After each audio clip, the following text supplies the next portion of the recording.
No, you just said when you Tune did that, in to you was the like, Connect Work with IKS, Tony Lynch, and Quaalude, America's #1 show.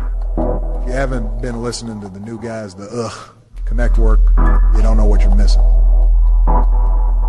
Yeah, take that. This is the Diddler, and I'm oiled up and listening to the Connect Work.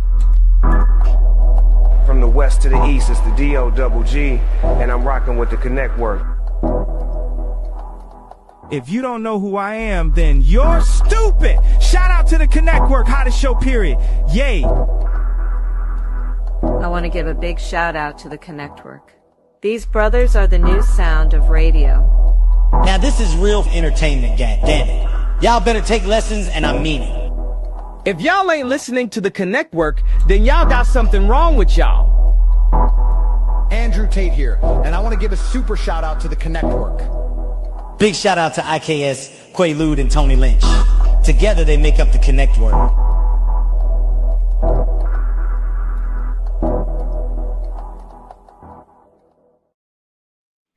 And we with another one, because it's always going to be another one and another one and another one. It's the Connect Work, where these connections bring about collaboration, and these real collaborations bring about real connections.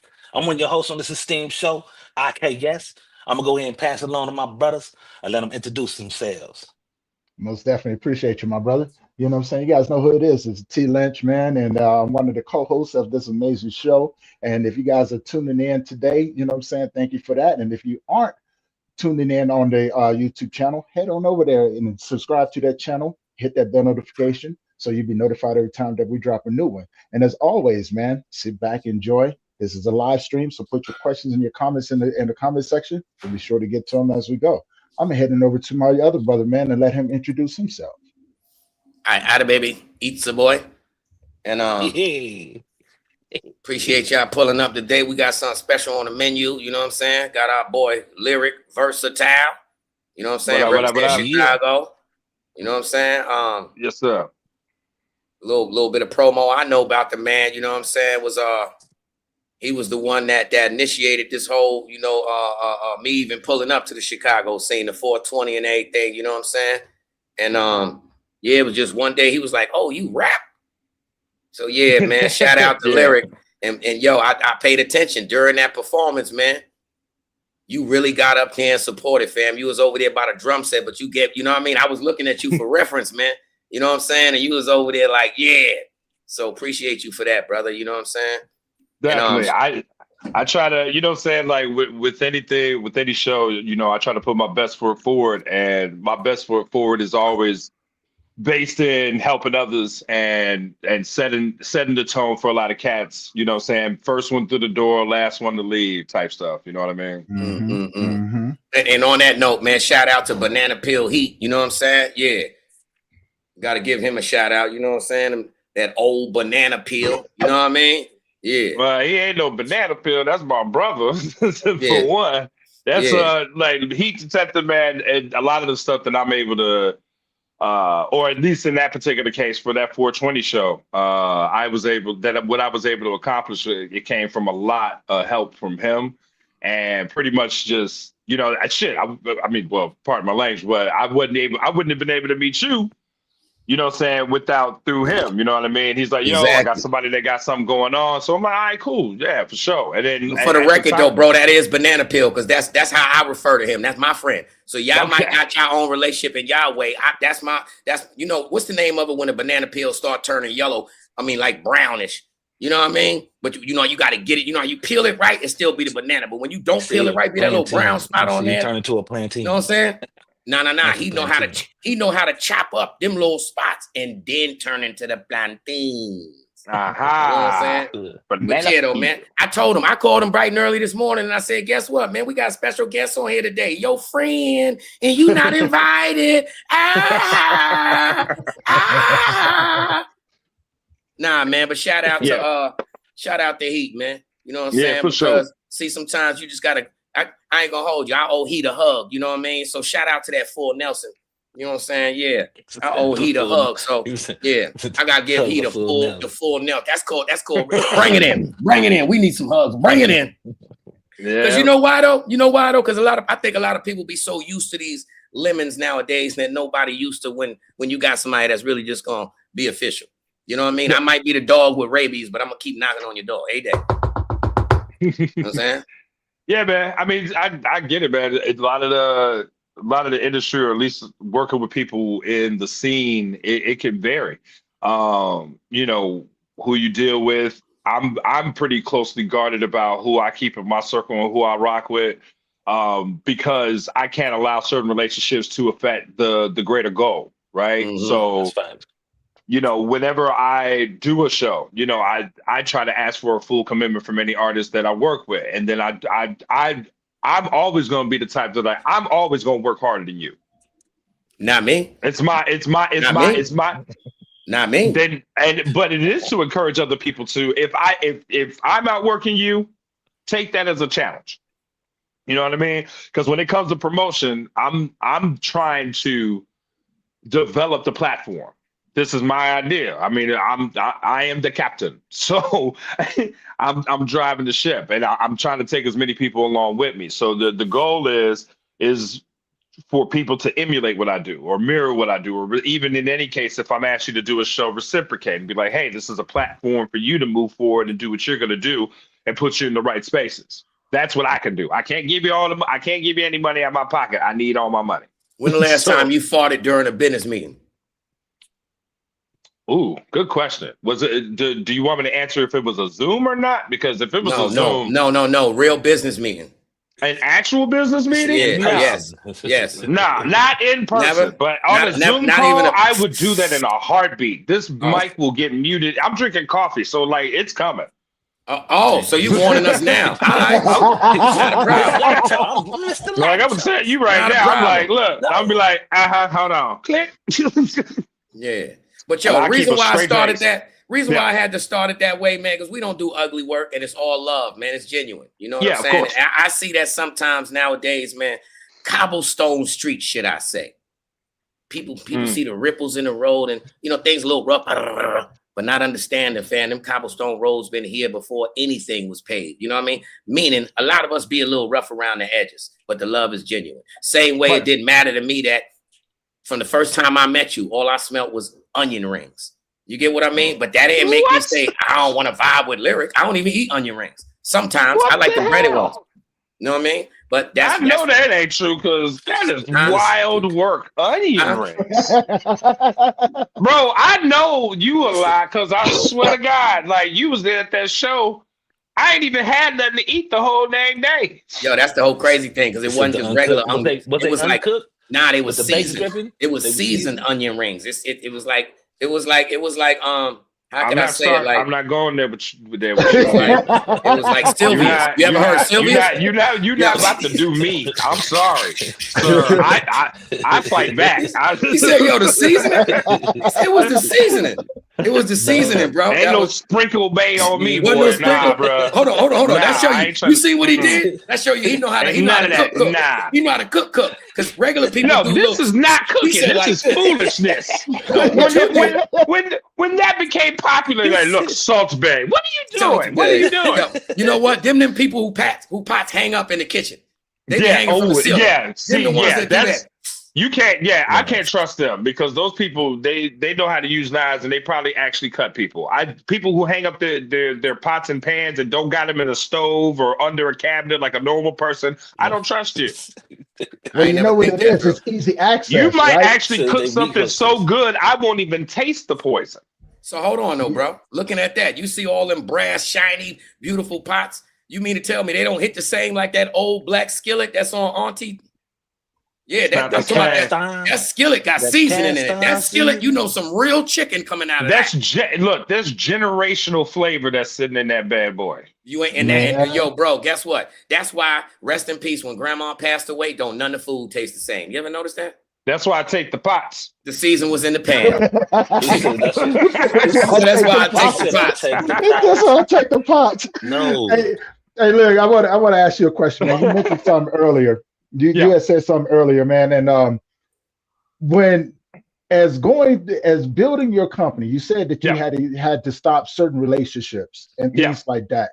How did that go over with the people that you literally had to cut off? You know what I'm saying? And did you have time to go back and rekindle that relationship with them later on down the line once you got to where you were going? And I love that question. And the funny thing about that is it also speaks to also where my mind is as a character and how I carry myself. And I know I have my faults as well, because maybe it's my zodiac, I don't know. But a lot of times if you're at a point where you burn a bridge with me, I will most certainly hand you the gasoline. And because you've committed to burning that bridge, I'm perfectly fine standing on that bridge with you. So you know that connection's totally burned.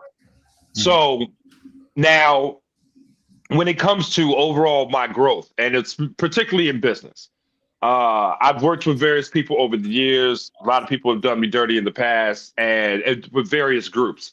And I've tried to have that. It's always been my mindset to always bring along people, and I tried to do that with a massive group idea. Like the same thing you would see with like the St. Lunatics or D12 or anything like that. Somebody breaks through, the rest of us get through the door, but we all work towards a team to a greater goal, whatever that may be.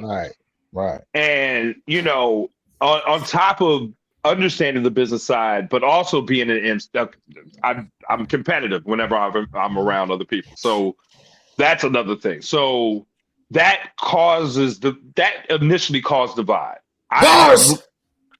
I've been able to now kind of move in that same essence by myself with people who support or people that I end up contracting and working with. And it just moves a lot easier. And, you know, I ain't got to check with 7 other people to see if this is okay to do. Now, speaking to the people that, you know, what do I consider who have crossed me in the past, and do we rekindle, or have I taken steps to do so? In my growth, what I've learned is that I don't hold malice. You know what I mean? I've kind of take a universal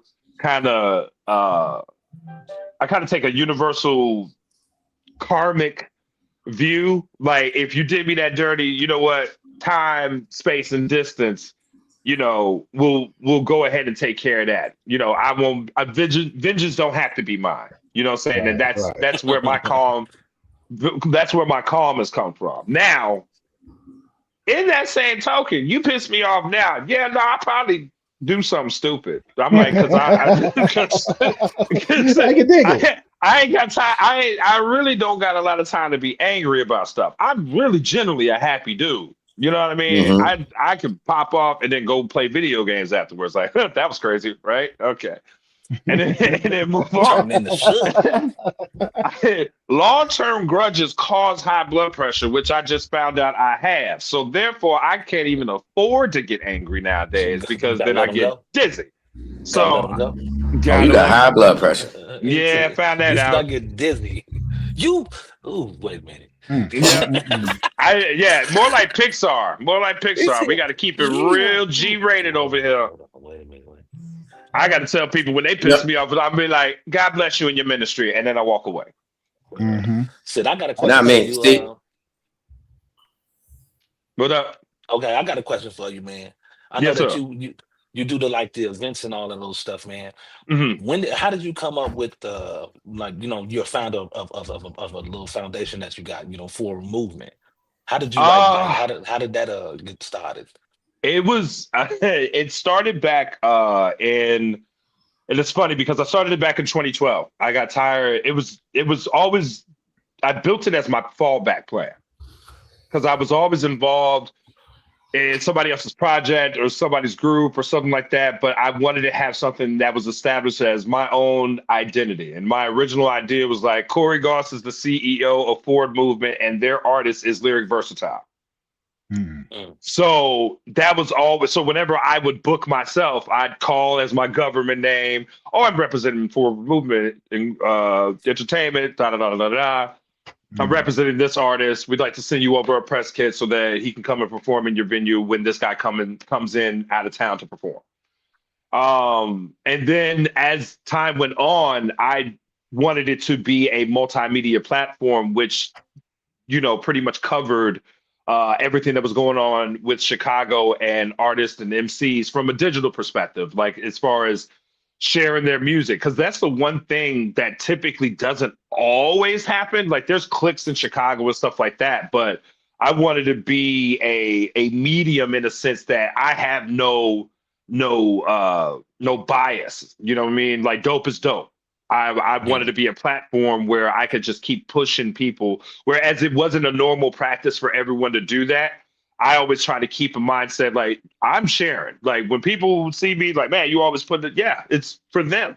You know what I'm saying? For people, because if we're not supporting where we at, there's not going to be a gaze or a focus or a trend that we can influence if we're not at least to a congruent or connected community. I mean, there's, like I say, with Chicago, there's like tiers and of people. You know, you got your Chance the Rappers, Ruby Hornets, and stuff like that. You have your open mic MCs. You have those who are pushing an entirely different lane. You know, like your oh my God, I Am God, AM Early Morning, Street Juices, yeah, right. You know, that 420, you had a plethora of people. It was a whole bunch of genres. It was a mixing pot. You had a whole bunch of different like stuff going on. Yeah, so I was the one that booked the show, and it's funny because I have a Get Down series, and that brings me to the other point when I've been throwing events since I was 17. I've been doing it like forever. And hold on. Why you on that? Why you on that note on the events? How long? Yeah. Well, not even how long. I got a question for you. Yes, sir. The last time when you did the breakdancing show, you know what I'm saying? What made you book Heat Detector to do breakdancing and popping? What are you talking about? I didn't book him. That's for the whole point, man. Now, you ain't book Heat to break dance and pop. You know he break dance and pop, right? I'm not booking him to break dance and pop. What are you talking? You trying to get my brother hurt? That man. Don't make me share the show. Don't make me share the show, bro. Listen here. Shout out again. Shout out to my boy. You leave my older brother alone now. No, that's my boy. Shout out Jorge. Listen here though, bro. I told him. See, one thing about me, bro. I'm genuine, and that's my dog. I like him. Old school. Oh, yeah. You know what I'm saying? Official with it. You know what I mean? He just need a hug. Bring it on in. Bring it on in. Boy, hey, bring it on in. But anyhow, bro. Yeah. Nah, bro really do pop and break dance. You ain't know. I mean, maybe some years ago, for sure. I'm talking about on the show. He just did that recently on the show, bro. I'm talking about all that, bro. No, he didn't. You ain't see that? Who? I'm lying?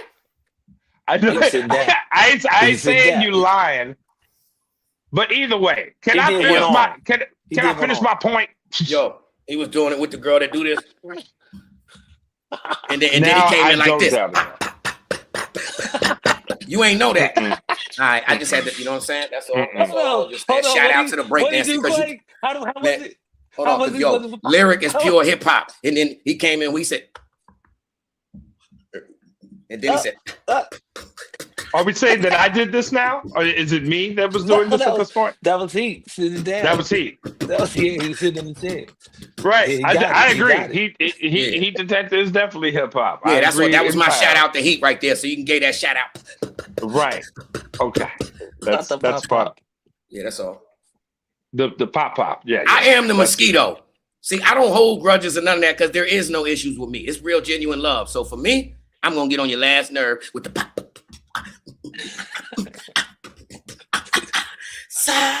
Look, it's on you, Lyric. I just passed it to you.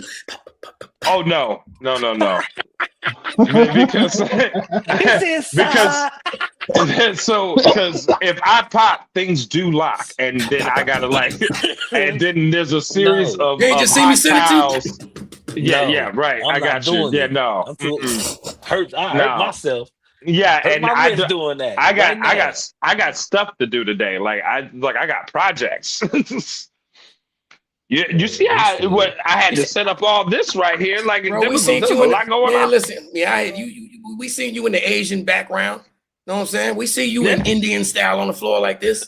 You understand? I wish. No, I can't even do Indian style. That's also another version of popping and locking, where things lock. Popping and being stuck. popping and stuff because I hit pop, snap, crackle, and then it's done. Like, and we it's there over for with. a minute. But that's all right though, because that's where we come in at. We all old, so you make it look like it's part of the dance. When you break, Right. you might come behind you like this, and lift you up. He back. Ooh, Help you sit down. They're gonna be lifting me up to help me sit down. Yo, Yeah, serious, Not the pop. serious question, Lyric. Like, Yes, sir. Nobody ever really speaks on the aspect of a promoter and all of the personalities that you have to deal with while trying to accomplish a goal that has to be meticulous to the minute, to the second. You know what I'm saying? Yeah, tragic. How do you go about that? What kind of mindset does it take? And also the likelihood of, let's say, for the people out there who trying to get into this field, what kind of mindset, what kind of background, what kind of individual, what does it take to be a promoter to really make, you know what I mean? Because everybody in the life, we see all these big events, the lights, but we don't get to see the one dude behind there that's like that day, you lighting, wires, you everything, and I have to make sure that everything is checked off. Lighting done, this one, that. Then you got 19 artists that's bringing this and thumb drives here, all of that. Plus you got food, bud going. How does explain that to us? Break it down, brother, please. I would say that when the process for me, and I think that for any successful or not even to a point of success, a committed promoter, you have to commit to the insanity of being willing to jump off the ledge for something that you want to do and be perfectly fine, success or failure, if you hit the ground and if you get back up afterward. How much do you want to do it? So when I'm starting a process, I'm committing to the ideal. I'm envisioning how it is, and then I'm meticulously planning after that, so that I'm not scrambling towards the end. So I already square up where I want to get a venue and set that up, because I can't throw a party if I don't know where I'm going to do it at. And people are not just going to stand around. They need to hear music, and I need a competent DJ that that would have to switch up. Like, you can handle crazy personalities of artists, and then you can also still spin and do a show.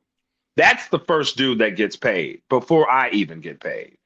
If with anything that happens with an event, I am paying the DJ first up front. My music is covered. Even if none of the artists show up, then I'm like, all right, cool. The artist is, at least the music's on me straight. When you do something on a larger scale, it requires to have a team or your willingness to open up to collaborate with other people, and that's also reading the other people's commitment and their ability and how invested are they in your idea. And then, that's hard to do. I was able to pull off 420 because I was working closely with the owner of Prohibition. He did a lion's share of the background noise. I was a point of contact with the venue, and I got to step into a role there on a much larger scale than I've typically done. Because me personally, I like doing smaller shows. I like doing small rooms that I can make look big. Whereas, saying you do a room that probably fits about 75 people, I've stuffed 125 people in there, and it's uncomfortable. But the one thing about the artists that I pick is that it makes that moment pretty infectious. You know what I mean? It makes it a collaborative effort. With bigger rooms, there's a lot of stuff that goes on. When we did at Reggie's was amazing. But I had to have that team of people. I had my homegirl Melly Stars. She was a bulldog back there behind that curtain, tracking down artists, getting them ready, lined up. I'm running around the entire venue and staying in contact with sound, the video, the engineers, the floor manager, and also tracking down artists. Turn your camera off, bro. Excuse me. Yeah, you good. Totally tripping. I didn't even see it. I'm like, I don't know. Yeah. I just right now all I see is myself. Nah. So the biggest point was having a collaborative effort with and being able to move around. But it is insanity, and you have to, when you're in it, and you can't fold under pressure. I never, granted, on the inside, I'm probably going absolutely haywire. On the outside, I'm cool as a cucumber because there's always a way to do something to resolve an issue because you're already there. You're already there in that moment. You're already a part of the show. You made it happen. Once you pay the deposits and DJs and they start plugging stuff up, you're in it. And that's whether people show up or not. So, and that's another big part of promoting. And people have short attention spans nowadays, and they have fickle interests, and people do not like going out to shows. So you have to, that you have a dope idea. That you want to get it out to the people, and your intentions are well intentioned. But how does that translate to people that you're trying to be involved? How do you either create an audience or influence an audience and get their attention and keep it? So I think that's a big integral part. You have to kind of really delve into understanding what people are looking for. You have to delve in and take a hard look at what you're trying to sell. So at the end of the day, it's nuts the whole time. And then after that, whether it's good, bad, loss, win, failure, success, even, the next day, take a day off, then it's on to the next idea. If you what would you say, man, what was like your biggest event that you promoted? Like this is like you was just like, wow, from beginning to the end. The honestly, straight up truthful was other places I've performed in large shows, but as far as being the guy, you know what I mean? That was that 420 show last year. And I came up with the concept because Sam had pulled me in. He was building a team. Like, because he wanted to do something for 420. He wanted to do an event. He wanted to do a concert. And he was building a team, or he built a team, and then that team ended up just being me with the initial kind of like whiteboarding process of where we wanted to go. And I was like, okay, let's do 420. Because Prohibition was the first, and this is their shirt, support your local weed, man. I figured that would be appropriate to wear, but Prohibition, yeah. I got a sweatshirt too, man. See, speaking of that wasn't, I told so many people about it, they probably thought it was lies. They really had 2 giant school buses. And listen, I remember I was telling people this story, bro. And listen, man, I said, I just knew. I was 48 years old at that time. I just knew that I loved weed. Loved. I got on that damn bus and I said, I like weed a lot. I do not love it. Yeah, no, people got faced. Y'all had the leaf blowers with the thing like this with QPs in it, bro. Yeah, there was a lot of greenery burned that day. And it wasn't no regular. You know what I'm saying? Swipey went in there and was like, yo, bro, look, Swipey went in there like this. You know what I'm saying? Everybody doing that. Yo, I thought I could do that. No exaggeration. I'm not exaggeration when I tell you I did this. I went over there. No, I did this. That's all it took. Just a little bit. Let me just touch it a little bit. Hey, yo, bro. Yo, look. Because it was loud. Yo, bro, I didn't know. I was already high by being on the bus. This wasn't regular bud, bro. It was extreme stain. Let me tell you something. Bro, my eyes, yo, man, I did this literally. I said, I didn't get to get on the bus, and I knew like that entire day, bro. I got there at like 10 o'clock in the morning, and I ain't leave it till like 1 in the morning. But I hadn't smoked like the whole day, right? And like not even leading up to the concert. So by the time we got to setting up the concert. and then we let people in. I'm running back and forth, but within an hour, because we had a line around the block, you remember? And then we got everybody in, and then we sparked. I didn't even know how big that establishment was, but bro, the line went around the corner. Yeah. You know what I mean? To the point where, remember, I had to go get some bogeys. I didn't even know what it was. I had to go get some bogeys, and you was like, nope, you will not be going to that store. I'll send somebody to get them for you. Yeah. You know what I'm saying? Where are you going? No. You are right in front of me. You can go nowhere. I was like, that's the one thing. That's another thing about being a promoter, which sucks. Like, rappers are notorious for running. I'm like, bro, where are you going? You're about to be next. Stand here, right here. I ain't gonna lie, bro. You put the nerves on me because it's one thing to, again, bro, yo, shout out to you, shout out to Heat, shout out to Uncle Beats. You know what I'm saying? Because, yo, I'm an old dude that be dreaming. Y'all see the grace. You know what I'm saying? So to get a chance to hit a stage. Yeah. With the elites, brother. The elites. The people that you have dreamed about vibing with and all that. That was something amazing. But let alone that, the energy in between time, bro. Know what I'm saying? It was great. I ended up, without smoking, I ended up getting high because that room was full of smoke. I was like, I'm not going to smoke. I'm high. Well, I ain't going to lie, though. And guess what?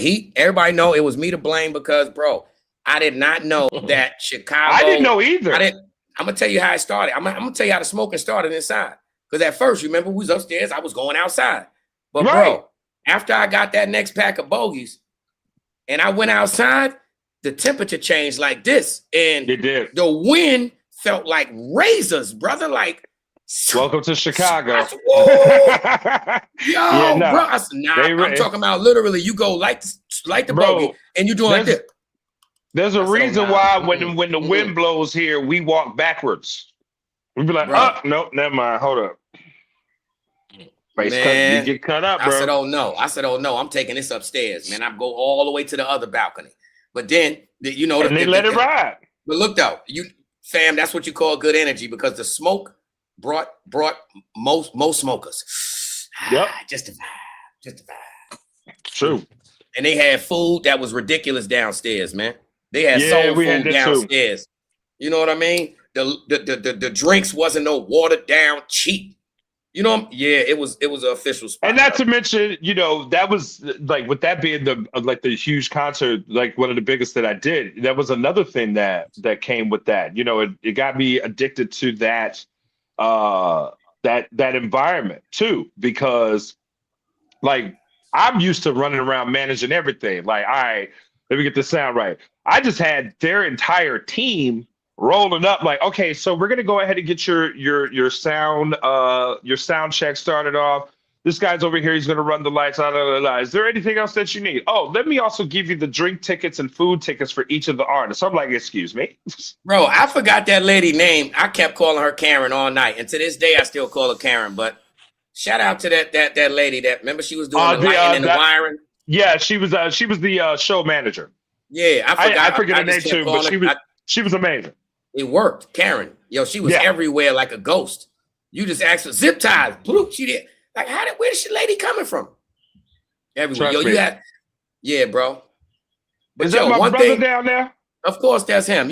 Come on, fam. Of course, that's him. Had to do the blessing for you, fam. You mentioned a minute ago some things on my boy Banana Peel. You know what I'm saying? So he was like, yo, you said don't call him Banana Peel, but I'm light skinned. So I said, hold on, fam. You ain't even got the word to speak on no light skin conversation, bro. You know what I'm saying? Don't do that. Excuse me. Yeah, we taking it back to Wesley Snipes. My bad. I'm the browned out banana. I got you. Right, now you getting it. Now he getting it. I figured I was chocolate covered, but that's okay. Whatever, that's fine. If you want to start if you want to start a light skin coalition off of the backs of us black folks that were actually in the field, that's okay. Yo, I know you said it earlier, bro. You said it earlier. It's on. You automatically team Wesley Snipes. All right, I got my sniper now. Yeah, boy. Yep, Guess what? yep. Listen here, I am Yep. team light skin. This went back to elementary school. That was I you. understand. Sometimes you guys fall out of season. It does happen, but your time is coming back. We always in season. We always in season. We always in season. Are you though? Hold on, then. Watch this. Hold on. Let me tell you what never go out of season. Show your neck, Nick. Yeah, shout out to the peas. Yeah. Ooh, we gonna get it. Yeah, you got peas. How many combs you broke? How many combs you broke as a kid? Or just leave it there? Not as many shoes you broke from kids' Foot Locker. That's all I'm saying. I'm just light skin trying to stuff our feet into the little shoes. Dead ass. I'm just saying. I know. I mean, look, I'm just saying. Like, what do they have like lotion specifically for light skinned people? Yes, they do. Yes, they. I'm gonna tell you. Yes, I'm gonna tell you. You know what it's called? Corn oil or something? No. I'm gonna tell you what it's called. It's two. We got two different ones. We got if you got some money, it's called baby oil gel. Right? If you ain't got no money, it's called spit. Damn. I have questions. Well, no, actually, I don't have questions. I have more concerns than questions. It's called spit. I definitely have a lot more concerns than questions. Like, number one, baby, how do you mix oil and gel? Those are just two different Hold on, you mean to tell me you never seen? No, bro. See, that's the difference with you like. And Johnson's baby oil gel. People get different stuff. They must be living in the upside down. I think that's what it is. So you saying, you know what though? Light skin. I shampoo smell better than yours. Yeah. Say what? How about that? Our shampoo smell better than yours. Yeah. Wait, they giving you light skinned people shampoo? See, I already knew. See, our shit I coming. knew y'all was on the lighter end of the spectrum. Look, our shit's coming flavors like apple, peach, apricot. Apricot. When's the last time? When's the last time any of y'all said apricot in the last 5 years? Nobody. Look, you see what this light skinned brother doing to you? He got you saying words you don't even say. No, don't blame it on Next me. Tony being quiet. Tony being quiet because Tony the one that talk about apricots, fruits. He gonna have y'all using facial scrubs. Berries. It's gonna be juicy. Hey, you know what? You know what? Don't knock it until you try. You know what I'm saying? Don't knock it till you try. Have you ever had an apricot scrub? No. What? You know what I'm saying? Like, come on, man. You ain't never went to the spa and just enjoyed one of those cucumbers. I've gone to the spa. Oh. Yeah. Now, see, I ain't never do that. See, now that's some light skin. Yo, I ain't never go to the spa. I do that, though. On my eyes. Got the bubble beads. They got cucumbers on their eyes. Because I deserve to be in the spa because I've been in the fields. I don't know what Quay been doing, but you know what I mean. Now, hold on. Let me ask you this. Let me ask you this. You go to the spa. You know what I'm saying? Before or after the lineup? Crazy. Sometimes you go to the spa as is. Take care of yourself. Oh, Tony, you go to the spa too? I mess with it. Yeah. I got the bear claws. I go to the spa. I can't. I do the mud baths. Yeah, man. I do all of that, man. You know what I'm saying? So self-care is wealth. Is self-care as well. Hey, at the end of the day, I got to take care of me. True. I got to take care of me. You know what I'm saying? And guess what? I ain't hurting nobody. Yep. So at the end of the day, hey, you do you, I do me. What look more dangerous? The slaps will be a little smooth. I just want to know this. See, y'all got something in common. You take the calluses off. Lyric and Tony.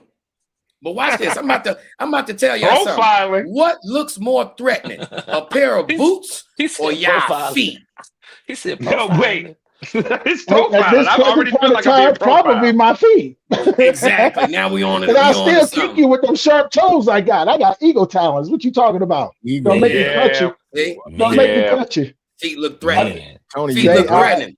I'll do it. I'll do it. I have no problems with doing it. I'm not. Yeah, I gotta get. You know, sometimes I gotta make sure the eagle talons is cut. You know, you can't be cuddling with eagle talons. Hey, you can't cut them with the regular toenails. You got to get the bolt cutters out there to get them joints off, man. You know what I'm saying? No, wire cutters ain't gonna cut it. Why? Because ain't gonna cut it. You got to get the big joints, man. You got to get the ones that lock in. You know what I'm saying? Now, look. I showed y'all before, bro. I really got the. Yeah, bro. I got that. It's supposed to be for the to do the dog nails. Yo, can y'all hear me? Yo, yeah, we hear you. What up? Just checking my shit. What's Yeah, happening? ain't no cursing What up, on the Hank? show, brother. What's cracking? What's cracking? What up, fool? No gang. Oh, look. And then he said they did gang What's affiliation. I He got said bias. we do not co-sign or participate in no gang stuff. Who said We don't do no gang stuff. What are you talking about? Me and he Hey, are yo. in a music gang. Oh, Hey, look. Hey, Slim put this one up here. Hey, y'all thought I was the only one. Lyric. Slim said he get the spy ladies to do his feet. now come on, bro. Man. Right? Yeah, he over there The with a mama sand sign. blaster, and not mama signs. even a sand blaster for himself. He using I ain't a never pet had sand blaster on his toes. ghetto because I ain't never had no pedicure. And I guess I'm too insecure to go to the toe store and be like, yo, let me get a drill. Wait, That's hold what I on, need, a brother. drill. Hold See, I need now- a drill. I need to Hold on. Here's the I need thing, a though. shear. Here's the I thing. need a Hold My up, lady, hold my, up. my lady is a massage therapist, right? And so Mhm. she enjoys doing that stuff. So when You when me and her lucky. together, she's like, hey, just sit back, let me get the foot bath for you. So you know what I'm saying? And she'll sit around and get the The nails Listerine. done for me and everything, man. You know what I'm saying? Mhm. Hey, Hey, and look, then when I'm sitting that's there and love she right know I've there. had a long day, she put them hands on me and start massaging. I go right to sleep. So yeah, when it comes down to it, I ain't going to a spa. I got a lady that does all of that. You are luckily blessed. I got to I'm pay blessed. somebody. But we're gonna run that back because we're not gonna forget that Quaalude Tony, how just much it called costs something nightly? the toe store. Huh? Yeah. Or, How much that costs nightly? What's a toe store? What, the toe store? I need to know what a toe store is. I don't know. That just came. That was the destination for toes. Because Any I place need where it. you can go I and need purchase it. something Now for I the need toe. explanations. No, any toe place store, you can fingernail go store. and purchase something for the toe is the toe store. The toe store. Okay, yeah, Beyond. that's new. I like that. That's I ain't cool. gonna see. Look at that. The way your wheels is turning, you can already see that glowing already. Like, yo, the toe store. Yeah, Toe they store. turning. Everybody coming in for feet. Yo, you got someone with any kind of feet situation. Yeah, he said the toe store. And Tony into it too, because his name Toe Lynch. The Connect Work, Oh. Tony Lynch, Quaalude, IKS. Shout out to y'all for doing what y'all doing, man. Appreciate you, brother. Definitely appreciate you, brother. Hey, Uncle B said you in here looking like you don't know what we're talking about. What's that? Yeah, Uncle B said when you up in here like you don't know what we're talking about. Okay, it's time to get all the way in serious. Watch this. Yeah, 'cause we love enjoying ourselves, but watch this, Yeah. man. Lyric. I got a question for the panel, man. Since we all here, and you know what I'm saying, and we got a couple. You music owe me producers up in $5, here. man. You got to pay $5 every time that somebody got a new question when somebody already had a question. You know what I'm So saying? you didn't But, ask yo, your question. $7.50. I'm waiting on you, Tony. $2.50 game. Hey, go ahead. If you already had a question, go ahead, ask it, man. I can always wait. I want to get super serious right quick. I want to get super serious right Oh quick. shit! Go ahead. All right, so watch this. So many people become starstruck. Right. I learned through Uncle Beats, a lot of these major artists are very entitled. You know what I'm saying? So in order to get things to move forward, especially when you're dealing with that kind of level of individual and money on the wood, you have to be a certain type of individual. Mm-hmm. How do you maneuver that road being as humble and cool and laughing and still regulating ground control? I mean, the biggest thing is I always try to be personable with artists, right? Because at the end of the day, regardless, they're still human beings, right? They get hungry, they get tired, you know what I'm saying? They want to drink just like any one of us, right? And another thing is I'm not really a starstruck type of dude. I don't care. And if you are on that diva type of stuff, I'm probably going to treat you even worse. You know what I mean? If you try to pull that with me, it's a grounding moment. You know what I mean? I'm not here to hold you up at a platform. I'm just here to show you where the stage is. You can go build your platform over there because they're entertained. I want to entertain them, but I'm not entertained. You know what I mean? This is about, creating moments. And my goal always, and I think Q, you saw that, I think you had brought it up at the 420 show, before each act, I had a pep talk or, some type of version of breathing life into them before they got I wanted to tell you that too, man. You set me up, bro. Yeah. Ooh, you set me up because you said, yo, out here in Chicago, just come with the instrumental. No ad libs. Oh yeah, no. Remember? Please God. Yeah, don't and do guess that. What? Everybody that performed had a show segment, bro. They I did. said, oh, he bamboozled everybody. me. But guess what? But here's the thing. Not everybody. 90% did, bro. Not even 90%. Guarantee you that Sweet Juices did not. Guarantee you that Taco did not. No. Guarantee you that Mr. Misfit did not. He didn't. Stone Flacco and they might have done their hooks, but at best, but yeah, that's at best. That's a number one rule here in the city, man. Like it is. You can't do that. Like I can tell, and I wanted, and especially you. That was a setup for you to succeed. That was a setup for failure.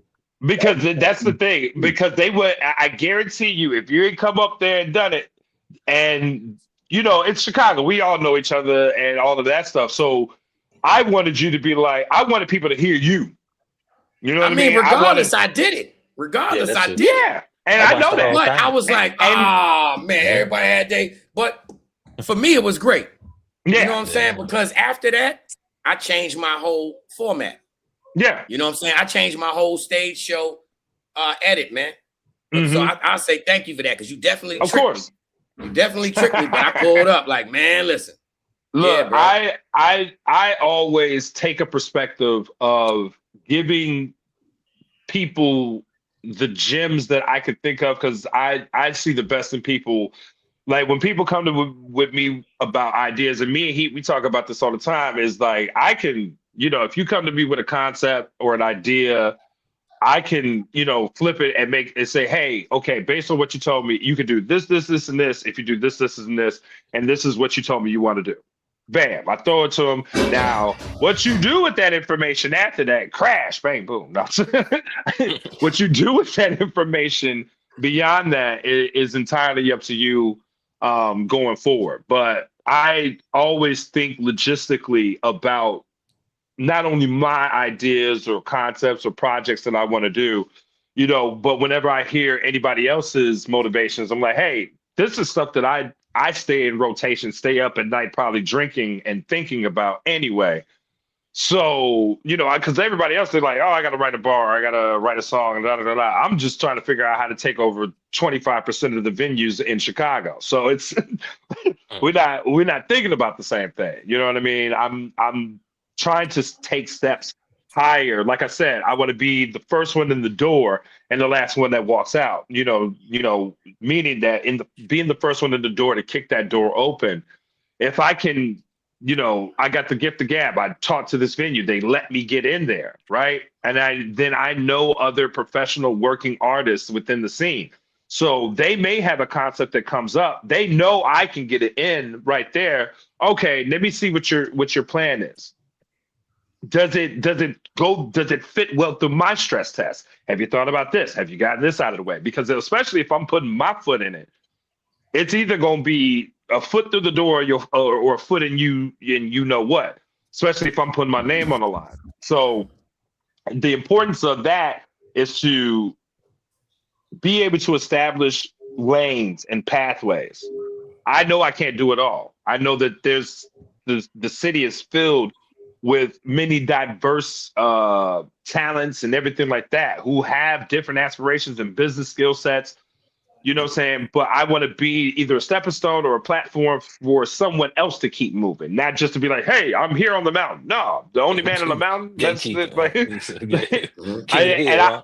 Right. I don't want that. I don't want to be a gatekeeper. I want to be a conduit. You know what I mean? For people to be able to flow through so that we can keep that constant movement, that helps the city evolve from an artistic standpoint.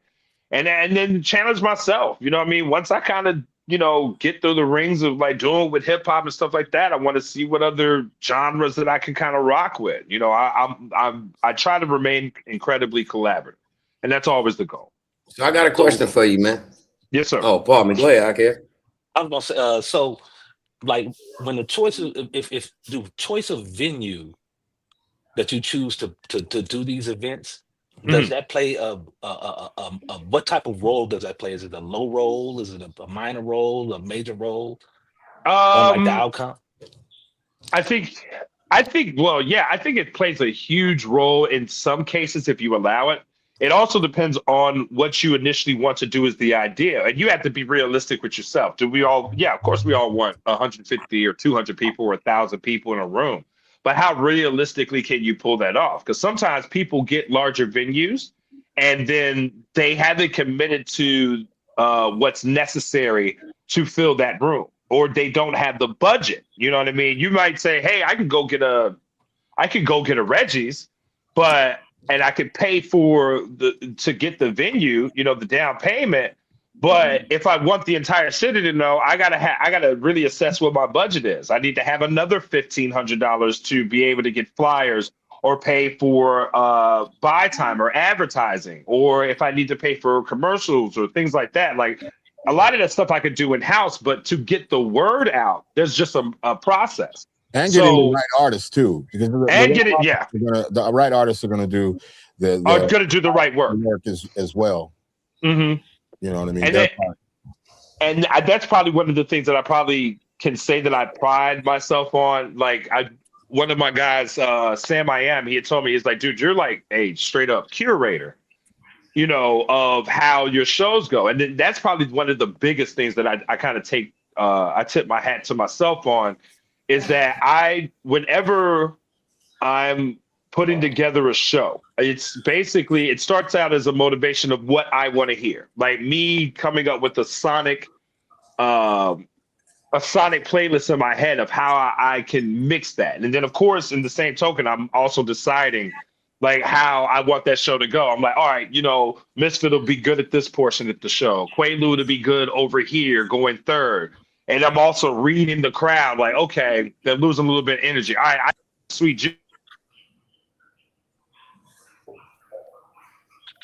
Gotta be on that D&D. Hamburger. We all on Wi-Fi here. We all on Wi-Fi.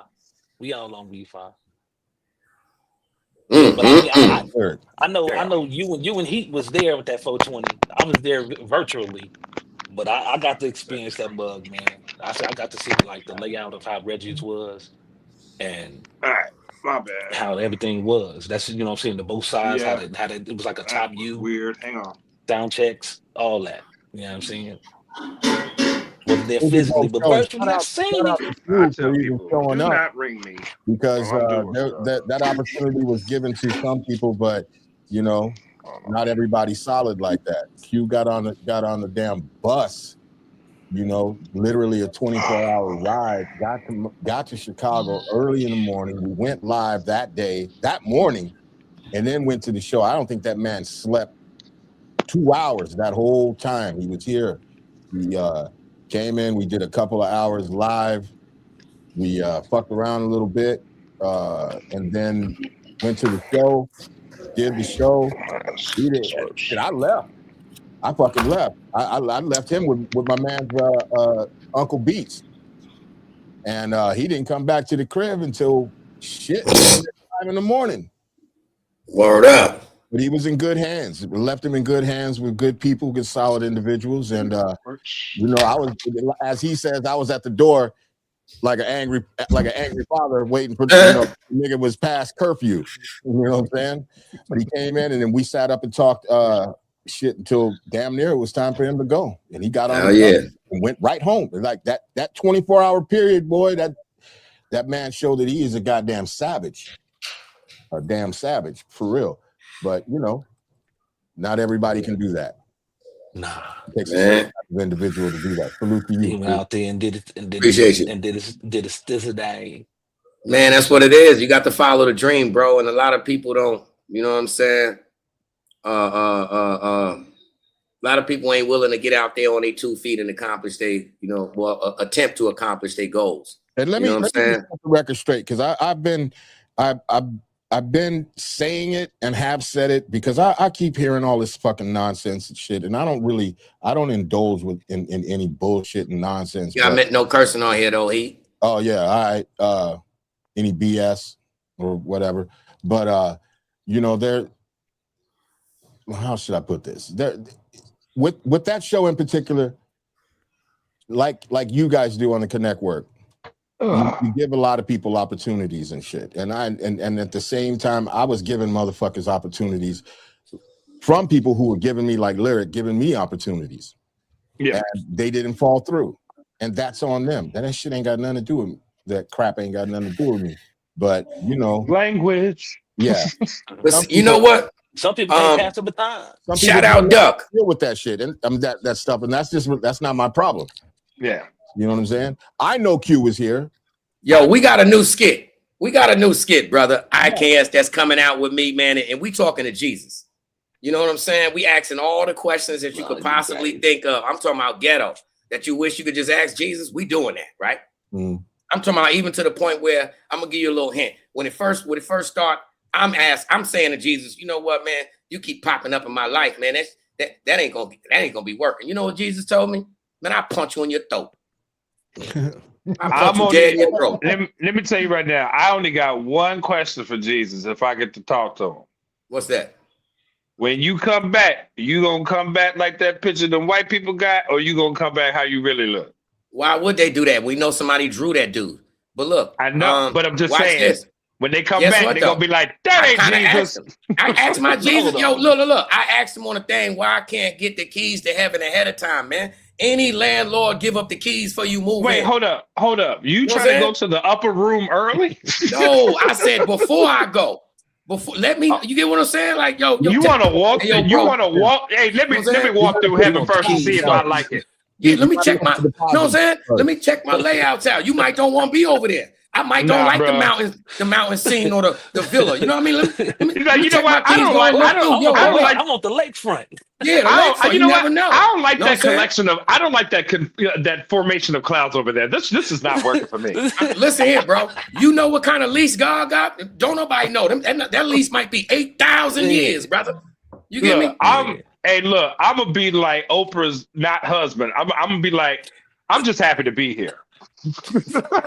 Just happy to be here. Thank you for letting me in. And guess what? We're gonna be saying right within when you go on the line, it's gonna look like summer camp. I'm just giving you ahead of time. Gonna look like summer camp, right? And that line over there, they got the spades and all that. And you're gonna see me. You even gonna see Heat over there, outside. You know what I'm saying? Tony over there. We playing spades. You can't come.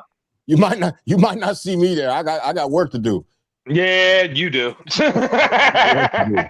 Hey, but don't worry, brother. I got you. I'm gonna put in a good word for you. I appreciate that, because the last 4 years have been good, but I got a lot of shit to make up for. So, look, man. Well, in between time, we at the 4-year mark now. It used to be 5 years. 4 years from now, so we already got the blueprint. You know what I'm saying? No, hold on. Let me say it the correct way. The heaven print for it. I got a church that I'm opening up. You know what I'm saying? Called Ghetto Wings. And IKS got a spot that's connected to my church. You know how we got, you got like Long John Silver's, and then you got, the 3 restaurants. Wait a minute. Y'all still got Burn the Word. Yeah, it's called Burn the Word. Yeah, some of them. But look, what we got is the church to run. You know what I'm saying? The church to run. My side is Ghetto Wings. It got a smoking section. You get what I'm saying? It got a smoking section, a drinking section. I'm talking about you got a whole section over there that just be rocking with, they on the Last Supper, Jesus wine all day. You know what I'm saying? The blood of Jesus. You know what I'm saying? We got never-ending spades. Juice. And guess what? We got a backgammon table. Oh, that's wild. I said backgammon, leather. Those are good ones. Good. with the hybrids. Not that old regular plastic chip. It's the hybrids. They stack different. Tat, tat, tat, tat. Yeah. With the leather cups. And a biscuit. With the leather cups. That's why I said with the real dice. You know what I'm saying? Yo, shout out to every backgammon. Yo, how many dice did you steal from your people backgammon? Leather suitcase. They couldn't keep them dice, boy. And they only came if you had real ones. They was brown and beige. Remember that? Yeah, brown and beige. They sound different in the cup too. They do. Yeah, leather cup. They got those edged corners. Yeah, leather cup. Like, yeah.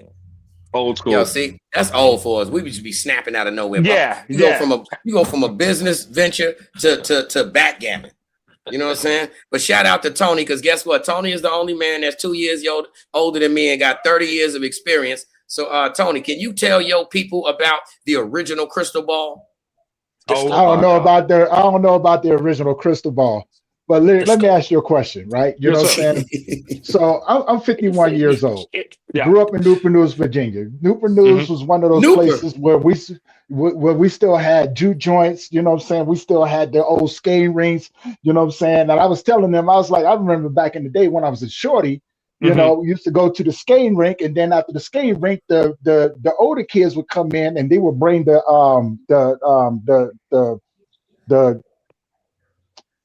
ball out, right? You know what I'm saying? And I remember that from when I was a kid. So, you know, it was like, that's one of the memories that I've kept with me, because I was like, I wonder how many other people have gone through this. Now, being around a few other people, I realized that not everybody got the chance to, you know what I'm saying, to experience that. And, you know, like, and it's, they ain't been to a sock hop, huh? Tony. Yeah, like, I still remember old shot houses, man. You know what I'm saying? I remember, for the record, brother, the gambling shot. Nobody remembers anybody that brought their own club. You had a disc, you brought your own disco ball with the light. Who did that? Nobody. People might bring music. People might bring equipment. People definitely bring bud and drink. But you brought the disco ball. The disco ball. The disco ball, man. You know, to be honest with you, I wouldn't put it past myself. Being a promoter, that's the other thing. I got lights and mic stands and speakers and smoke machines and. Bro, I never thought of that. I love to get on people's nerves. I would have, man, that is an ingenious thought to have a disco ball and just connect it. You just pop in anywhere. Out of nowhere. Bro, I have a Bluetooth speaker this big. I got the disco ball. That's it. Yeah, I might not be there, but my little club. You get one of those long sticks. You know what I mean? You put your speaker, you put the disco ball on a long stick like it's on a fishing line. Yo, see, Lyric, you and I we did it. We got that world. Now look, this would have been the same little living room that ain't nobody want to been in. They came back. Now look, Lyric and Quay got the back porch lit. Little 2-watt speaker. And then guess what? You know how we turn it up? Go get an empty garbage can and put the speaker in there. Lord have mercy. Yeah. Talking about some directional ways. Make a party anywhere. I'm serious. Make a party anywhere. So, sir, you about to have me drinking early. Got the flashlight going like this. Yeah, see the shadows on the walls. Yeah. So sir, I got a question. You be quiet, sir. Go ahead. I'm telling you. So I got a question, right? You know what I'm saying? We got a couple of producers in here, man. Yeah. And what is the biggest lesson that you guys learned, right? We're bringing new artists, you know what I'm saying, that you wish that you had learned early on so you didn't have to struggle with?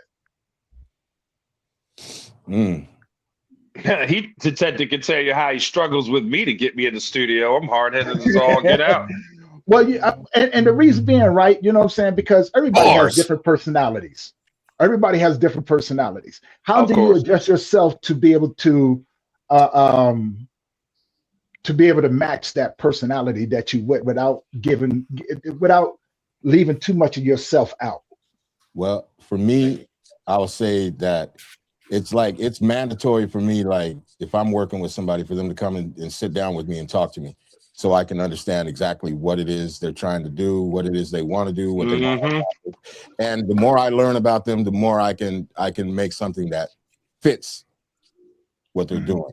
You know what I'm saying? Yeah, you got to go in. You got to go in. I would be like, bro, I live so far south. I'm behind God's back. I can't get to your crib. And he's like, still got to come in. I said, you ain't gonna email. I come to your house all the time. You just can't email me the tracks I had just said. Nope. So now I have to take 2 horses, a Metro train, and show a little leg to get a ride to his house. Show a little leg. That's crazy. Yeah, around my way, you'd have still been on the highway. You try to show a little leg, you'd have still been on the highway. No, nobody got time to be sitting and seeing that hairy chicken leg of yours, man. But the other thing, I'll leave you right there. Don't be over there doing that. That hairy chicken leg that you got. Don't be flashing that at nobody. Oh my God. On that note, though, I got to rewind back a little minute because he said, he tilted his hat off to himself. So that was on my mind for a minute. So I wanted to know, just a question. Do you tilt the hat that you have on, or is it a hat that's on the shelf that you tilt to yourself? Like, how you do that? It varies, man. Sometimes I might tip my hat to myself standing in the mirror. I'm like, boy, you did a good job. Look at you. Yeah, there you go. There you go. You know what I mean? I just want to see that. You know what I'm saying? Or the proverbial thing, it's like the proverbial where you at tilting your hat might put you in a pickle. Not me. Not me. What is it? What did they? You should have broke it to the left, man. I probably wouldn't. But like I said, I keep. I mean, obviously, Chicago got its culture and stuff like that, but I keep it righteous with everybody. You know what I mean? From both sides of the line. I don't care. That's the first time I heard that. You heard that Chicago come out? When he just said that, and he said, I don't care. Yeah.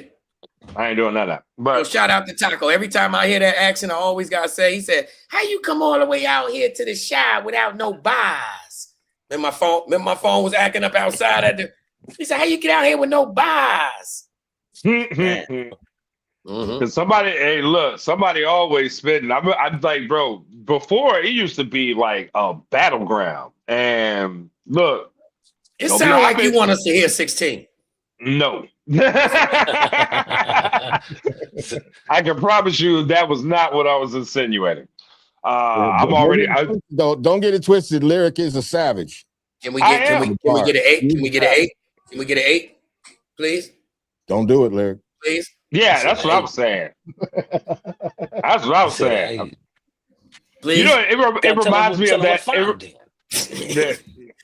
to find it? That's the hard part, right? If he detected send me some dang beats. You know what? This is the problem. This is the problem. I can't curse the way I want to because when I see him, I'll be like, well, hold on, though. Guess what, though? We do have a section where we go, it is complimentary curse time. So go ahead and let Jorge know how you feel.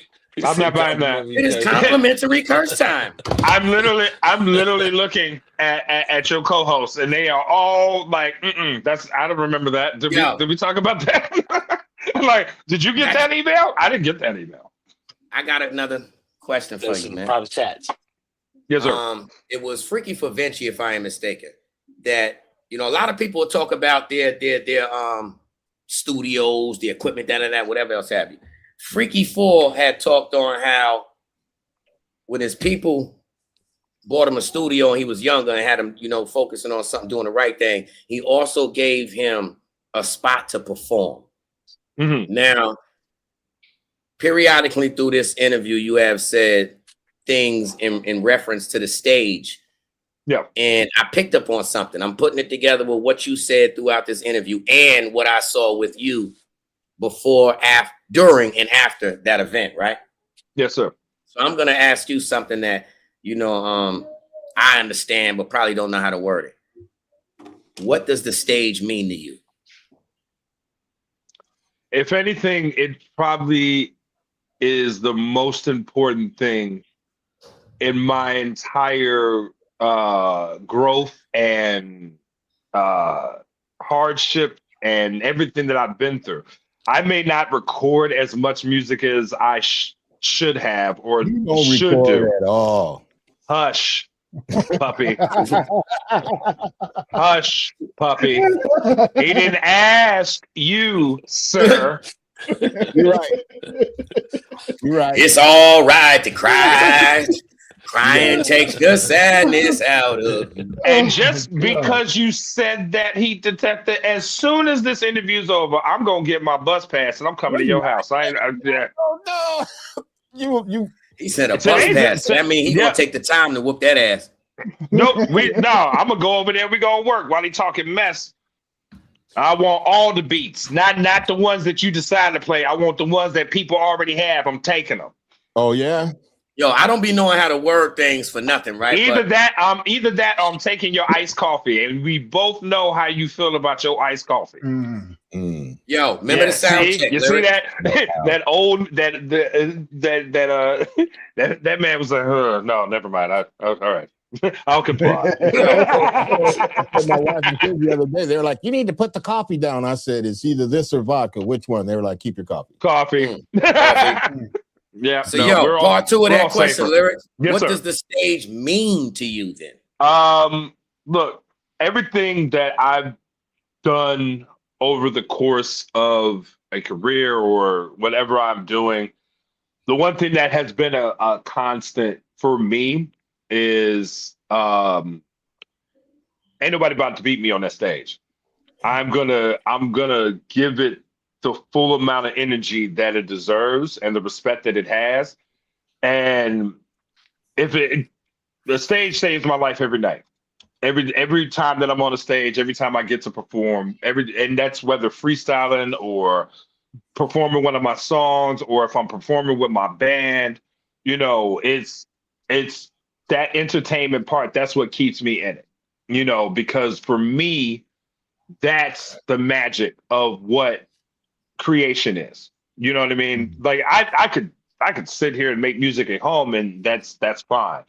But that's has always been my greatest representation of my talent and skill, and a way to connect to people. I've met so many incredible people just from off of performances, and it doesn't necessarily have to extend to a business relationship or a musical relationship. People just rock with me just because they rock with me, my homeboy. Yeah. You know what I'm saying? Like my homeboy Teddy. Yeah. My homeboy Teddy, which is one of the cats who, when I started the Get Down series, the showcase series, like last year, he's always been a fan of just like where we started, like with Sub T and all that other stuff. And he started coming to my shows and we got cool. And then when I started my Sunday service live band open jam session, he would be at that. And then he, saying we sing, we rap, saying it's just an open format. One day I'm late, he up there playing bass with the band. And it's almost like a South Park episode. I'm like, Teddy, you play bass? Like, Tucker, you totally play bass. You totally play bass. So he just became an integral part. And I just meet dope people through music. And then a lot of times, I meet people because they've seen me perform or have heard of me. Now, I feel like I have, as an artist, I feel like I haven't had enough output of music and things like that to have a reputation. And, people recognize my name based off of reputation. Oh, your Lyric. I'm like, what the hell they tell you? It's like, who told you what?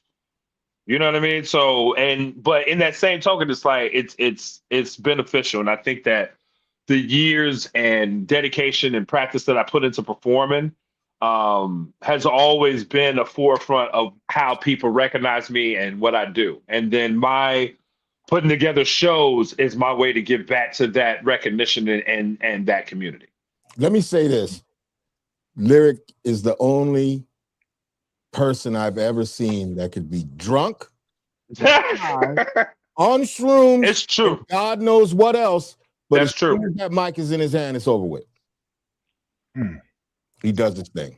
It's like that's why I asked you what does it mean to you? Because for me, like it don't even matter if, like I said, even during the sound check. That's what I picked up with you during the sound check. Yeah. Like for me, when I hit the stage, I feel alive, bro.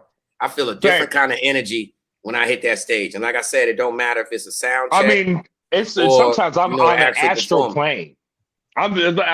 Sometimes I can say that in the early years of performing, I used to always compare it to being on like an astral plane sometimes. Like and for anyone who's performed, they can understand that where you just black out.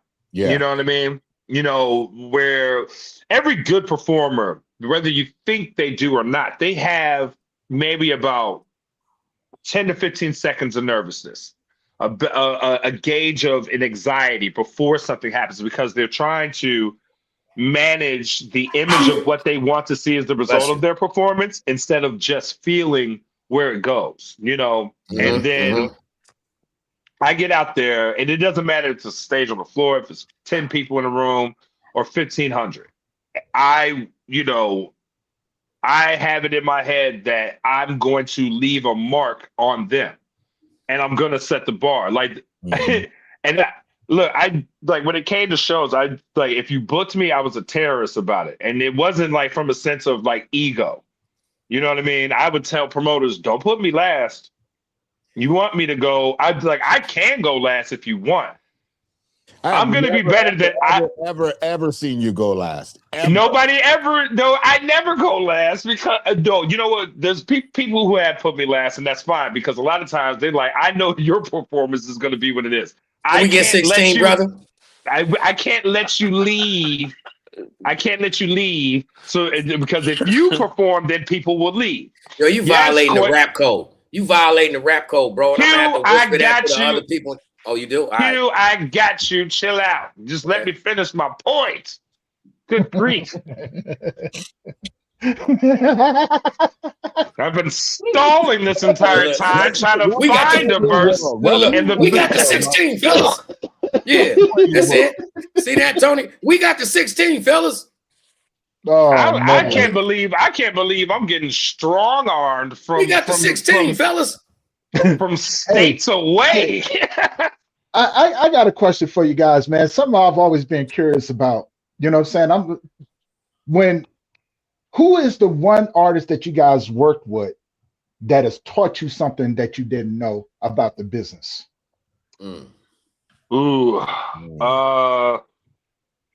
It's been a few, honestly, but nobody, like, people in Chicago know. And I have to give this guy credit. His name is Nizam.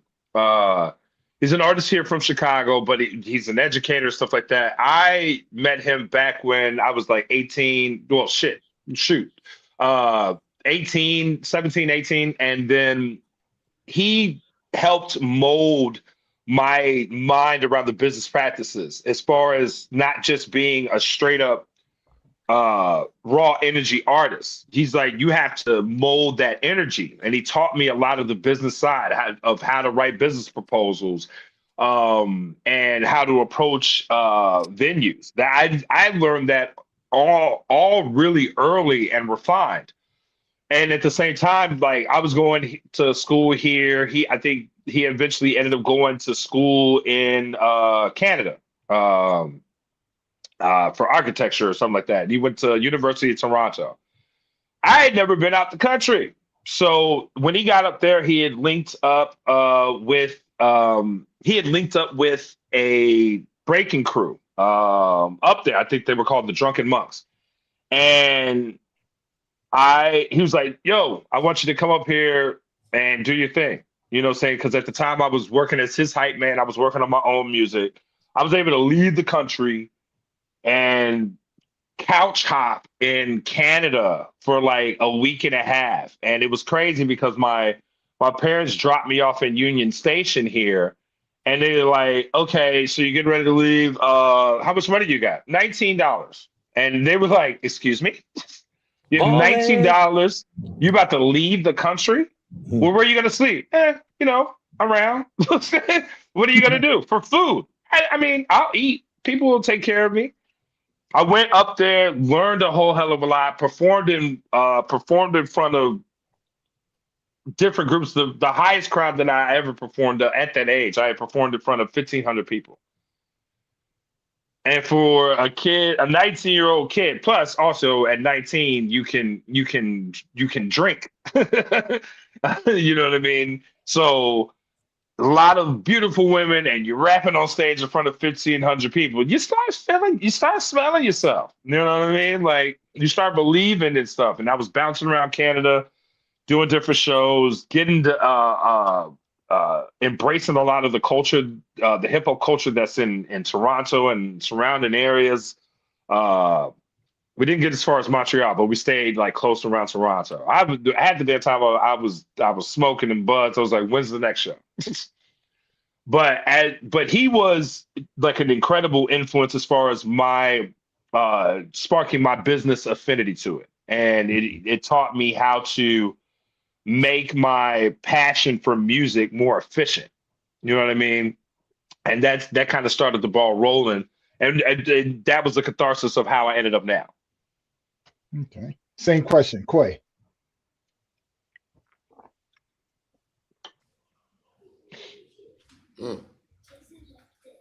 Silence? No, I didn't. Question on you. Oh, he asked. I didn't hear you. He asked you. Yeah, I'm asking the same question that I just put out there to you. What was the question? Who is somebody who motivates you? Yeah, who was the one artist that you worked with that taught you something about the industry that you didn't know? Kilo. Kilo P. Greedy, Crucial Conflict. Because ever since, I done locked in with bro, he done told me everything. He told me so much. But him, I would say, him. Because shout out to Kilo. For instance, I learned just watching their energy off that show. That's what spearheaded it off the 420 event, seeing their energy and all that. Yeah. That make you feel, I'm 49 with a bunch of energy. But it's a whole nother ball game when you see 4 other individuals that's grown like me with a bunch of energy. You know what I mean? But to able to give you the science behind it. You know what I'm saying? Humble, invisible while in plain sight. Great energy would open up way more doors than a dollar bill will. You know what I mean? As he said, no humans allowed. So then that right there connect us to, Cold Hard. Where remember Tony said, grandma dogs, man. Mm-hmm. And that's the best definition for it. You know what I mean? Yep. So again, this experience here, I would say it was all based off of energy. First time ever in my life of just following vibes. Not regular 1-2, just vibes. That's it, energy. So bad energy will have me steer this way. You get what I mean? But regardless of what, one thing about energy, regardless of which way it may have you ripple, energy only go in one direction, forward. Always. Period. Either around you or through you, but it's going forward. You get what I mean? And that's what I'm on. Music, entertainment, energy. So that's how everything and all that. So believe it or not, that question has like a 2-sided answer. That one artist, I would say, was enough to open the doors and still chaperone me and hold my hand in the thing. And then I would say, all of y'all, brother, y'all been influenced. Because if not, I'd have been in jail. Period. Yeah. I'm talking about my co-host. No, I'm seriously. I'm talking about my co-host. Like, for real. You get me? Like this whole journey of bringing things to life, meeting people that, like, for instance, 2 years ago, I couldn't say to you, no matter, what my past was, I couldn't say to you that there's not a day that goes by that I'm not talking to somebody in the industry on regular dialogue. I couldn't have ever said that before. After the 420 event, in the building process, this is now like what, 9 months, 10 months later? Yeah. Not only have these relationships built, but a lot I can actually say are friends. People that contact just to check on you. You know what I mean? But it's an industry surrounding now. And a molding. Answer the phone. Now to speak to that, and I appreciate you. It's like finally making it home. I done finally made it home with y'all stinking ass bastards. You know what I'm saying? Yeah. Well, be prepared to wash your ass then. All right. So like to speak to that, is that for me, like that's the part about why I'm so dedicated. Like someone that asked me, one of me and Heath's close friends, Ann 13, and I was on her podcast at one point because she's like, she knows me, and she's like, bro, you could have been making music. You could have came because I took a break. Everybody knew I took a break. I took like a damn near a decade break. So, yeah, kind of. But she's like, you could have came back and just started making music. You didn't have to do anything to put anybody on to do any of that. And I was like, that there was no way. You know what I mean? I needed to, in order to earn my spot or put my spot back into the community, I had to. That's how I paid dues. So the result of that, to see the result of that, obviously to be able to be in a position to create opportunities and stuff like that, the reward at the end of the day, it can never amount to a dollar amount. You know what I mean? To create those, I'm not just creating moments or opportunities for people who are performing or people who are seeing the show. You know, it's putting people in the same room. Yeah. Yeah, To create, to set the you're in like. Look, I'm sorry, I'm not a regular promoter. I am very picky about the artist. I'm not just booking you because you're dope. Because if you have a horrible mindset, or you're gonna bring some bad feng shui or energy to the thing that I'm building, because it's beyond the show. It's about the connections that we make. How do we collaborate? How do we build? How do we build a thread or a strand to create a tapestry of something that can cover us all? A chemistry. Yes. How do we keep that? And to see that in live action, you know what I'm saying, with Q, you being able to make those connections. Because remember, I told you. What? I told you, I was like, this mother is working the room. Like the whole time.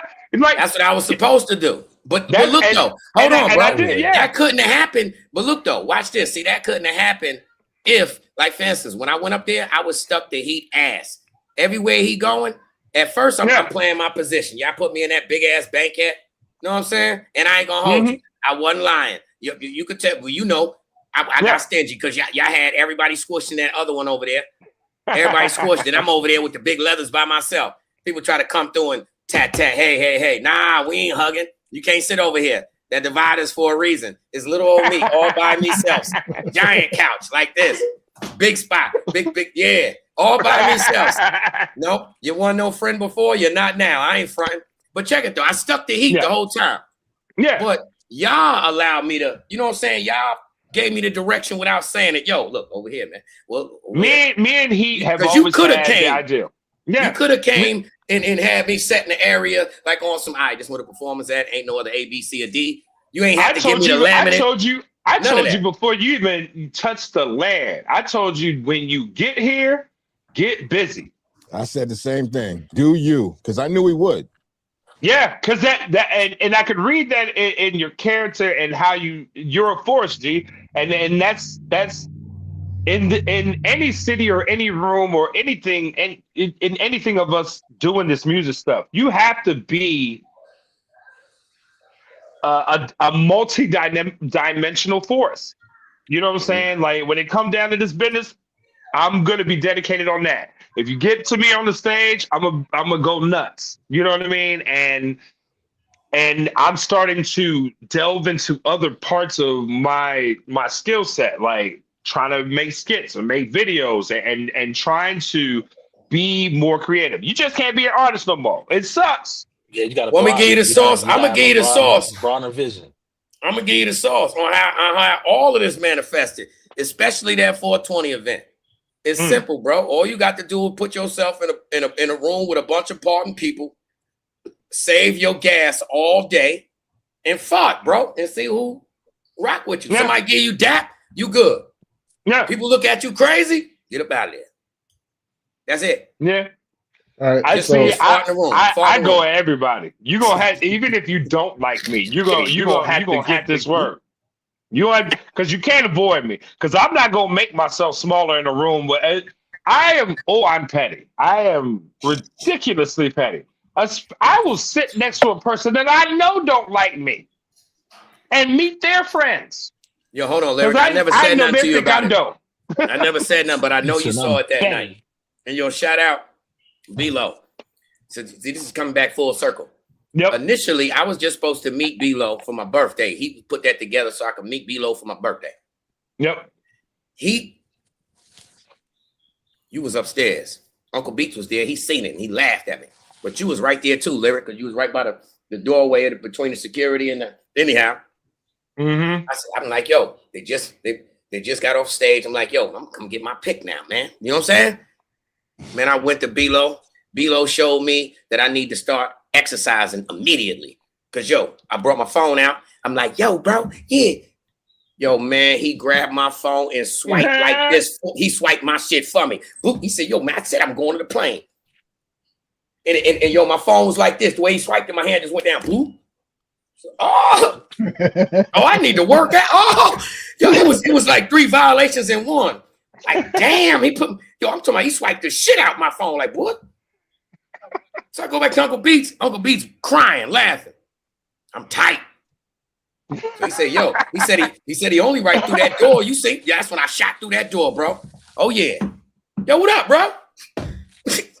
What up? Man. Yo, all jokes aside, it ain't nothing weird. I came to him, ain't nothing weird, man. I just wanted a real picture, man, because I was a fan. But man, come on, man. You swiped shit out my phone. Yo, before come direct. And then we ended up locked in, got the phone number down. You know what I'm saying? Shout out B-Lo. But yo, he definitely shitted on me and made me say I got to come back and get I got to do curls. That's the next time, as soon as I see somebody and hand me my phone. Yo, you want to give me the phone number? I'm going to do like this, huh? Yeah. I got a hand on the phone like that. Super strong. Nah, damn it, you swipe my shit, it better not move nowhere. I'm telling you. Yo, he swiped my shit so hard that if a kid was right there, they'd have been like, Daddy. I'm about to test my daddy gangster. Daddy weak as hell. Ooh, I'm about to test this nigga when we get back. Quiet. Or what, Daddy? Or what? You take out the trash. Or what? We seen him swipe your phone. We seen that. Daddy don't got no muscles. And he mad big. Oh, big Wesley Snipe, dark-skinned nigga looking down at me. He swiped my ass. Woo. You know, light-skin beef. Light-skin, he brought me back. He brought me back. Woo! Woo!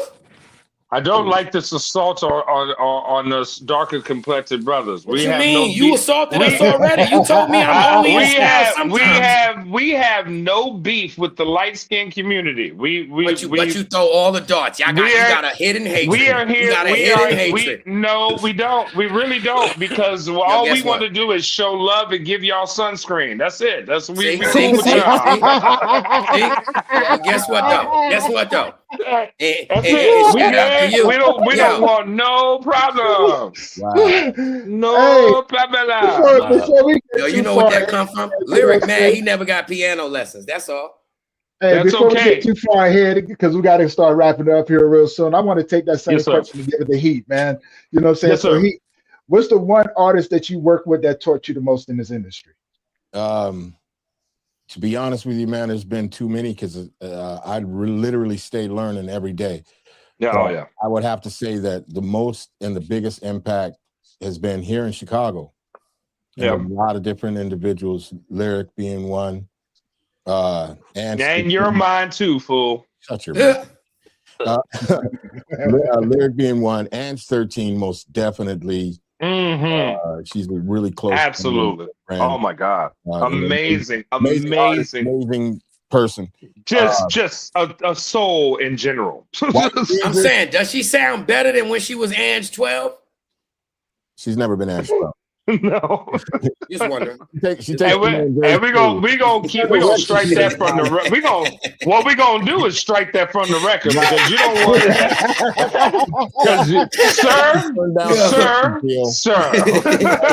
sir. Very cautious about talking about that woman's name. Sir. Very serious. Look at my face, sir. But don't do that. Her White Jesus. Number 2. Oh yeah. Definitely shout out to them.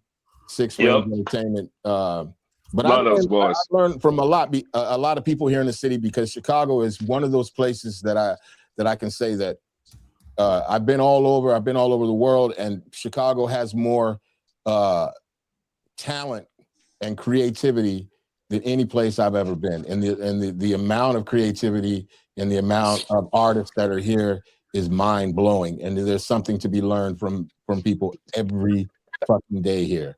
So that's what I do. That's all I can say is just, I would say to anybody, be open to learn. Just always be open to learn, because you're going to run into people who are going to teach you shit. Yeah. Bad stuff.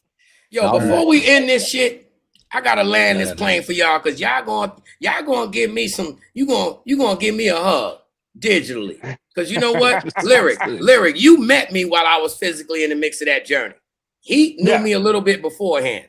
All of this is still basically new, you know? Yeah. That's why it ain't no blueprint. I'm still just vibing with energy. But watch this, right? We got tricked, right? Somebody created a campaign, and shout out to that sucker, because I'm waiting on my t-shirt. Somebody started a campaign that said F me. So I need one of them t-shirts, because I'm going to rock it on the show. Well, you get what I'm saying? I'm going to rock that right here to say F me on it. How you doing? Check it though, right? Good. So oh, damn, he left at the wrong time, man. Right. So check it, right? Somebody had put a bad post out there with the F me. So I said, you know what? I'm going to need you to say, give me a t-shirt too. I try to get everybody to do it. I wanted everybody. I wanted all the people I know to put on there. You know what? Give me one of them t-shirts too, right? So guess what? Confidence can't be bought, man. Energy and aura will never lie to you. You get what I'm saying? So for the record, right? I played myself, asking you to feed into the buffoonery. You know what I'm saying? Because when I asked you to put that response on that post, you said, nah, brother. But I pushed you and pushed you and pushed you and pushed you, and you finally did it, right? And then I was mad, because what I asked you to do, it actually worked, and it manifested, and bro went crazy on the show, drunk. Blah, blah. I told you, he burned his bridges. He stole everything from him. Yeah. So it's like, man, the internet and energy and the addiction to attention and forward movement, right? Has become such, it's like fentanyl, I guess. It's past heroin. You know what I mean? It's an extreme addiction. When I've been down this journey in life a few times before the internet existed, and now being this old, I finally found out. That's why I asked you, Lyric, what does the stage mean to you? I finally found out that money comes and goes from what we do. That's just a bartering material on what we do, but you have to have things. It's not ours. You get me? Here's the thing. If you're worried about money, here's the one thing that you can learn about life, and literally how you can quantize your overall life. Any money you make, spend, take, think that you earn, guess what? At the end of the day, it's not yours. You are a temporary holder of those things. So, of a promissory note. Yeah, you don't own the guess money. What? Now, wait, let me finish. Now, I ain't land my plane. and you already talking about 1, 2, and 3. Let me land my plane right quick, because my plane land your plane. My plane was, all of it still boils down to how I feel, the good energy. You get what I mean? That's when it boils down to. That's what initiated the interest and even communication, of course, music, whatever, energy. So I learned now in this transition that I'm going through, to from here on out in life, to understand that even though we online, or it may be somebody that I come across in traffic, energy could never be denied. And when somebody lets you feel who they are, believe it. Simple in that. Cherish your good relationships. You know what I'm saying? And avoid any little thumbnail of poison. Simple and plain. Because there's one thing that was told to me by Duck the other day. And he said, people will always be upset at you when you're doing things that they had the potential to make happen and they couldn't. You know what I mean? People are always going to be angry at you because you're a creator. You think outside the box. You know what I mean? You don't color within the lines. And that's hard for me, because I'm a passionate individual. You get what I mean? If I communicate with you, I literally like you. If not, we ain't even gonna talk. You know what I'm saying? It's pointless. So along this journey of love and creativity, I talk to pointless people all the time, but God bless you and your ministry.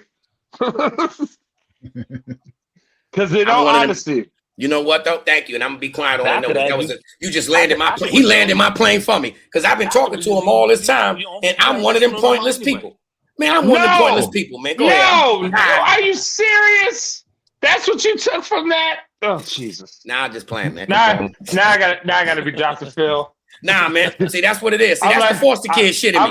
That's the foster kid shit in me, and we gotta get out of here. But yo, every time we be sad, I'm like 2 cut waters in, and like, God damn it, I feel bad. I'm like, oh Jesus. When I get sad and emotional, I gotta laugh and joke. I'm not pessimistic, so I gotta laugh and joke, stir the pot, and get on right back to smiling. Because if not, we don't work. I am pessimistically optimistic. I literally believe everything's going to totally work out. But let me figure out all the plans from A to Z of how it could go wrong, so I can be happy when it does.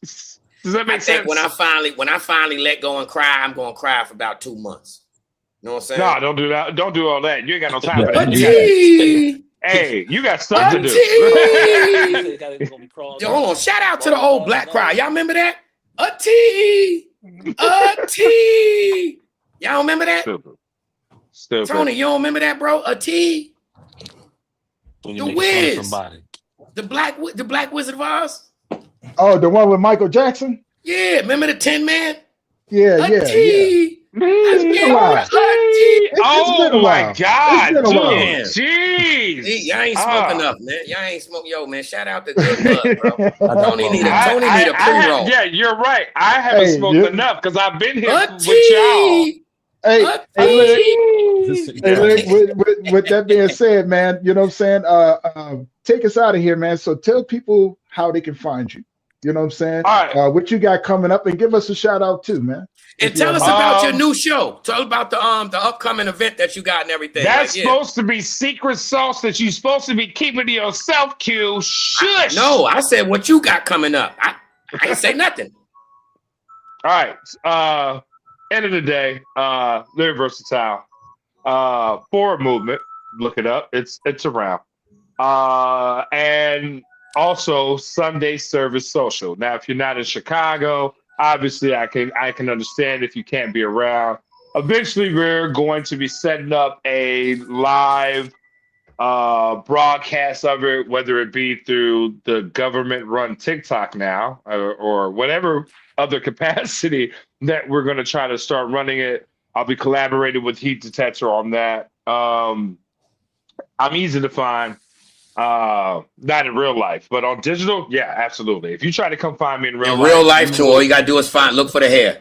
Nobody else got that. You can look. You can look for the hair. Ain't nobody got that. If you come out here to the woods looking for me, there's probably a gunshot that's gonna follow. So don't do it. Oh, don't worry about it. If they black, ain't nobody coming to the woods. It's like, because if you come looking for me all the way out here in the woods, you have bad intentions, or you're here to. If the police, look, they going to a mental health spot because even if somebody tell the truth, I'm looking for a black dude with purple hair, they're gonna be like, yo, listen here, just put these. That's why I don't. That's why I don't commit.